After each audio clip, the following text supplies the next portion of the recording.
جا رہا ہے کیا ڈکار سے روزہ ٹوٹ جاتا ہے اور اس کا کیا حکم ہے؟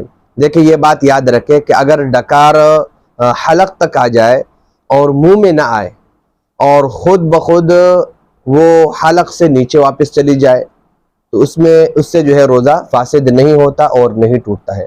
لیکن اگر ڈکار منہ میں آ جائے اور ساتھ میں یا جو ہے ڈکار کی صورت میں کچھ کانا ہو یا کوئی چیز ہو خوراکی اور وہ منہ میں آ جائے اور آپ اس کو واپس نگل لیں اپنے اختیار سے تو ایسی صورت میں پھر روزہ ٹوٹ جائے گا. لیکن ہاں اگر خود اپنے اختیار سے واپس چلے جائے تو اس میں کوئی حرج نہیں ہے. لیکن اگر منہ میں آ جائے کھانے پینے کی کوئی چیز ہو اور آپ اپنے اختیار سے اس کو واپس نگل لیں تو ایسی صورت میں روزہ ٹوٹ جائے گا. یہاں تک کہ اگر نماز میں بھی آپ کھڑے ہیں اور آپ کو ڈکار آتی ہے تو ایسی صورت میں حلق تک ہے اس کا یہی حکم ہے، اور اگر منہ میں آ جاتی ہے اپنے اختیار سے واپس چلی جائے تو کوئی حرج نہیں ہے.